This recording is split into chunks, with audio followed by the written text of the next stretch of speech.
This should be good. I see a full head of that black hair.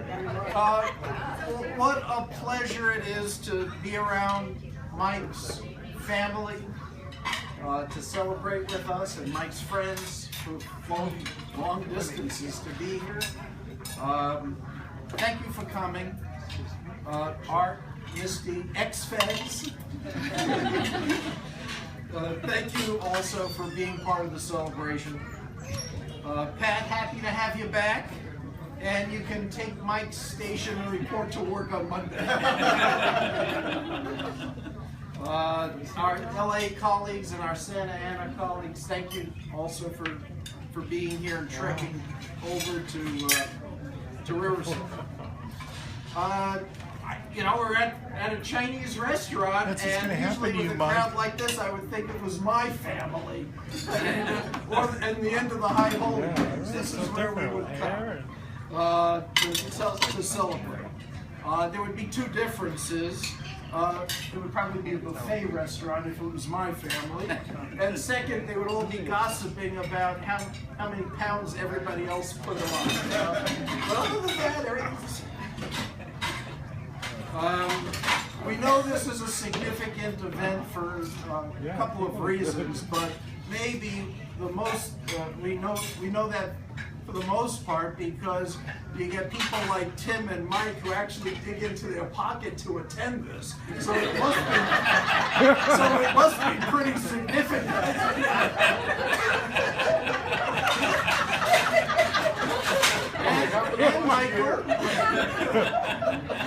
And Michael, there is good news for you. This is the last one of these little speeches, these homilies that you'll actually have to hear me make.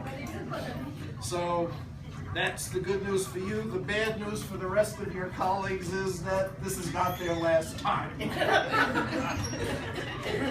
When I arrived at the Riverside office, I really didn't know what was in store for me. Not really. The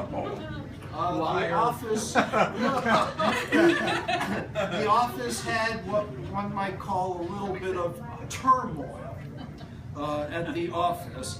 But there was one person, with his life's experiences and his background that was the voice of calm in the office, the voice of normalcy, and that was Mike Smith. I can give you numerous examples. One of them that came to mind yesterday was a little turf action, warfare over offices. There was an internal move within the office, and the various people, Mike and a couple of others, were being moved. And wouldn't you know it, one office was a little smaller than another office, and I had committed to one person that they might get the office that was a little larger, but I couldn't keep that commitment, and lawsuits were being threatened. and they were. I mean, I'm not kidding.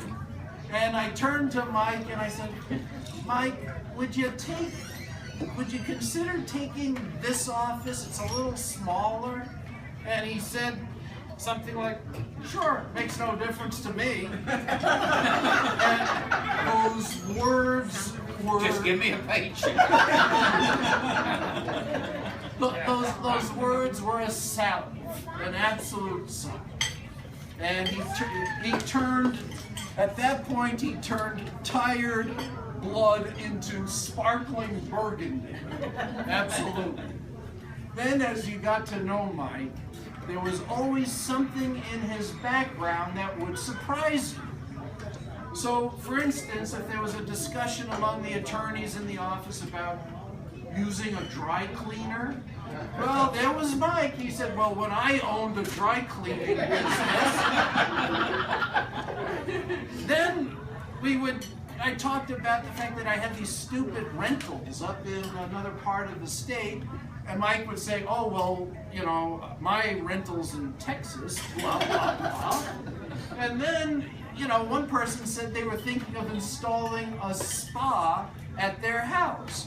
And Mike said something like, oh, well, when I sold spas.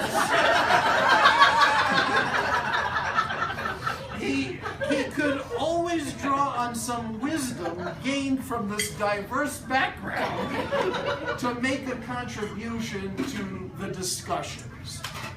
And most importantly, really, to contribute to the needs of the office. He was always there to solve a problem. Does anyone remember the old TV show Green Acres? Yeah. Right? All right. Well, not sure. We got Bujold here with his 20.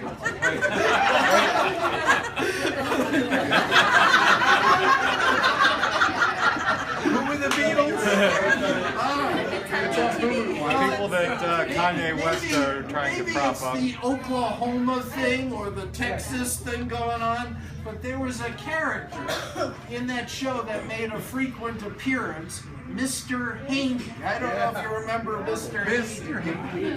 Actually, I found out his full name is Eustace Charleston Haney was his full name. I never knew that. And he was a local farmer in this rural town, which has the name Hooterville. I'm sorry, that was the name. That was the name. This was before recent franchises and other things. On the show, Oliver, who was Eddie Albert's character, if you remember, and had moved from the big city to rural Hooterville, he always looked at Haney with this sort of wonder and said, "How come you always show up with exactly what I need?" And Haney would say, "Well, let me put it another way. How come you always need what I show up with?" Well, that's what Mike Smith represented to the office. He always showed up. He always came up with something that fulfilled the needs of the office and solved problems based on this background that he had. So when Mike Smith finally said to me that he had decided to retire, I had difficulty accepting that decision. I tried everything to persuade him to change his mind. The first thing I tried was to tell him that he could have the bottle deposit money in the kitchen from the kitchen bottles, the soda cans, the leftover soda cans, plastics, yeah. But that didn't work. Okay, I then told him that I would babysit for Woofy on the weekends to free up some of his time. For those who don't know, Woofy is this poodle thing that's the apple of Mike's eye. And that didn't work either. So I'm going to try one more thing, Mike. I'm calling in the big guns. One moment. Hold on a moment. We may need a cell phone. I mean, a speakerphone.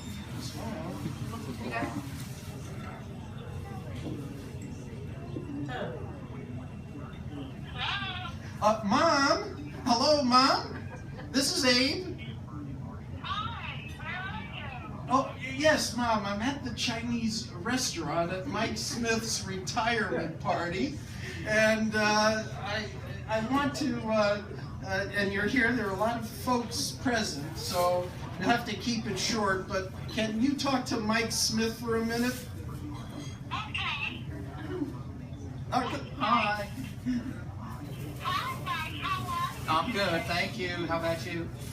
Okay, are you enjoying yourself? Everything's going good. Well, I'm calling for one reason, and it's, have you given any consideration to your decision to retire at this time? I haven't given it any thought at all. All right, Mom, it's not working, but thank you, and I'll bring over the leftovers from the Chinese restaurant later. All right, take care. Bye-bye. Thanks, Mom.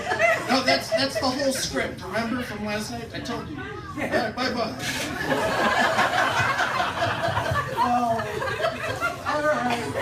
Glad she You stuck. should have enlisted your dad.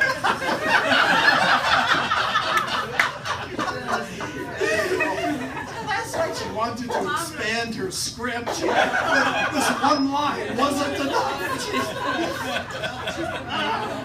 Oh, we know where you get it from. All All right, well,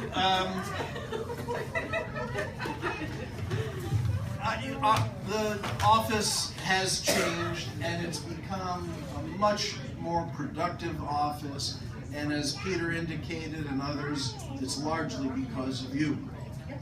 On petition prepare issues, you managed to allow us to out-Morocco Morocco. I just like saying that. For those who don't know, he's a trial attorney in another office and does an incredible job in this one area of responsibility that we have. But Mike has drilled down even deeper and allowed the office to out-Morocco Morocco. Also, in the area of SARS, which was mentioned by Tim in that Catskills routine, in the area of SARS, which is something that we do for Mike's family, it's the reason that you don't see him that often on Saturday mornings.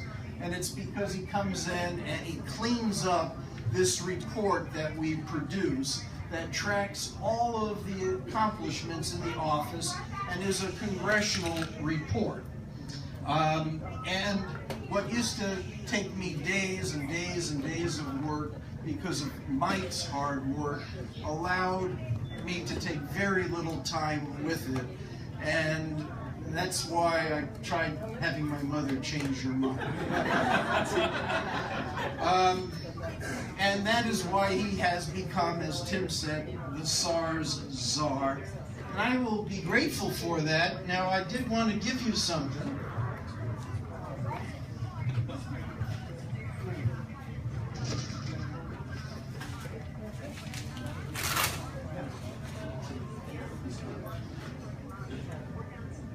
Your commemorative pages from our SARS report. It has been redacted, Mike, see? So that you won't be arrested by taking confidential information outside of the place of employment. All right, so it has been redacted. Okay. And on the back, we've come up with a verse or two. To Mike, any place you wander, any place you go, here's something to ponder in the rain or snow. We have so much snow in Riverside. Yes, have fun on the links or head to the bars. No matter the voyage, remember to SARS.